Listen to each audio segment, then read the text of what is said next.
All right, guys, so this story, originally from the New York Times, is a wild one. Incoming GOP Congressman George Santos reportedly lied about his employment history, where he went to college, losing 4 employees in the Pulse nightclub shooting, and possibly his residence. Okay, so this guy... Okay, when I say this guy lied about, like, literally every aspect of his life, I mean it. Everything is made up. Everything. He just basically took on a fake identity. So this is what he looks like right here. Let me go ahead and read you some of the specifics. George Santos made history when he unexpectedly became the first non-incumbent out gay Republican to be elected to Congress in a red wave that swept New York State in the November midterm elections. And according to a New York Times investigation, he may have a historically large amount of questions to answer about his resume.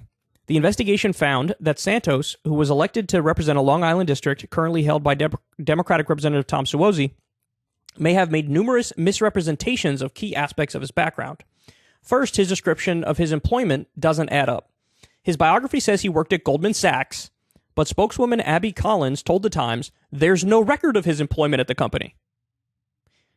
He also said he was associate asset manager at Citigroup, but spokeswoman Danielle Romero Apsalos said it also couldn't confirm that he worked there, and said that the company sold off its asset management operations in 2005, which is 5 years before he claims to have graduated college. Wow. The Times found no IRS record of his charity he says he owns, Friends of Pets United, and the beneficiary of a 2017 fundraiser by the group told The Times they'd never received any of the money that was raised. Secondly, he's reportedly faced numerous evictions, claimed to be a landlord himself, and may not live at his current address.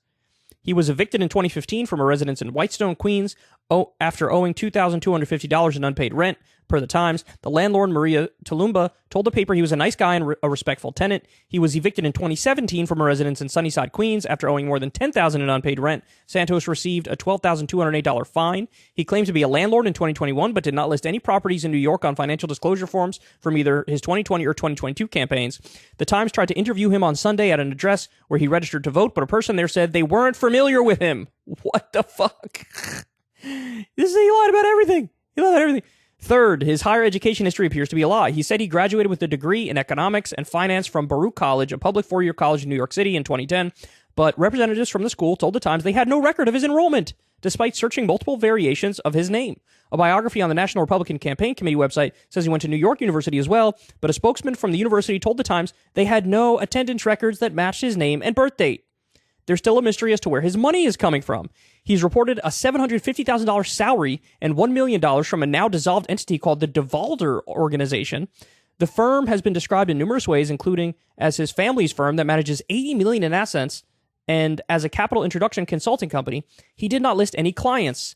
He was also the regional director of Harbor City Capital, a Florida-based company, when it was accused of running more than a $17 million Ponzi scheme. He's publicly denied knowing of the scheme, according to The Times. Wow. Fifth, he claimed to have lost 4 employees in the 2016 Pulse nightclub shooting. He made the claim during an interview after his election, but the Times review found that none of the 49 victims of the Orlando shooting appeared to be his associated with any of his firms. The office of House Minority Leader Kevin McCarthy did not respond to insiders' request for comment. Late on Monday, Santos issued a statement through his lawyer, Joseph Murray, that did not refute any of the facts uncovered by the New York Times. So you're going to love this. So his response in this letter he put out, in this statement, is, I'll just read you the first part so you get a sense of what he said. George Santos represents the kind of progress that the left is so threatened by.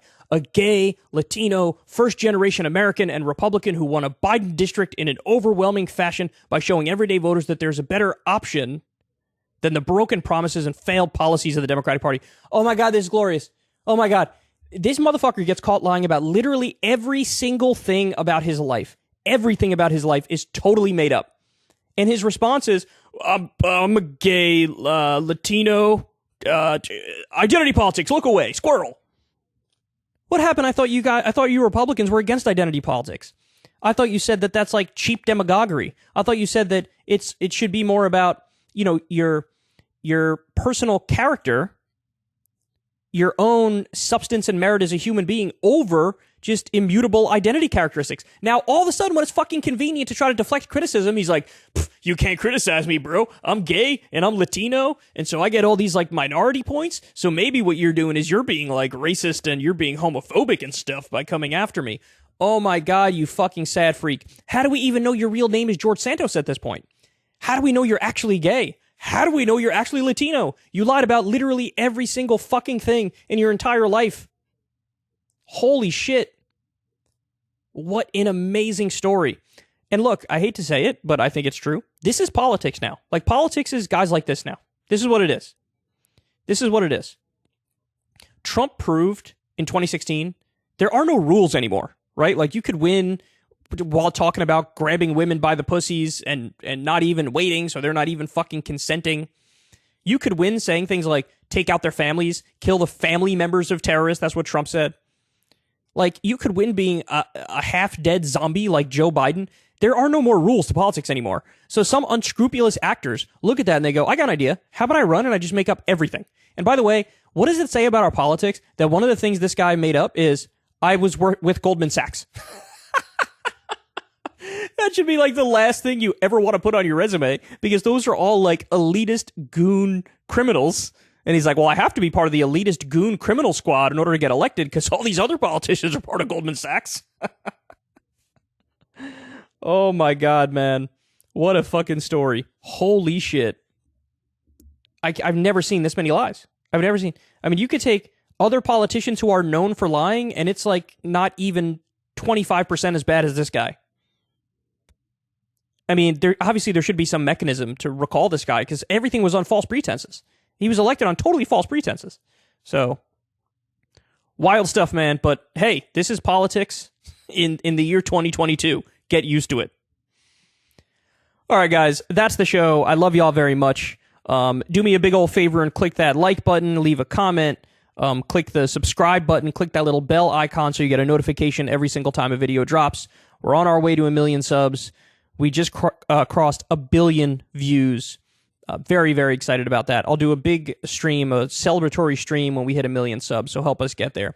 Massive shout out to all the Patreon supporters of this show. Massive shout out to all the supporters of Crystal Kyle and Friends on Substack. You guys keep these shows going. You know, I never had a conversation with an advertiser, and I never will because you guys have come through and you support us, and I love you deeply for it. So thanks as always. And if you guys want to listen to this show on any of the podcasting apps, you can now do that. This is available over on Spotify, for example. I listen every now and then on Spotify. So you can check it out there if you'd like. All right, guys, that's it for today. I'll talk to y'all tomorrow. Have a good one. Hey, y'all, do me a favor and like and subscribe. It helps out big time in the algorithm. Click the bell as well for notifications when videos drop. And watch that video on screen right now. You know you want to.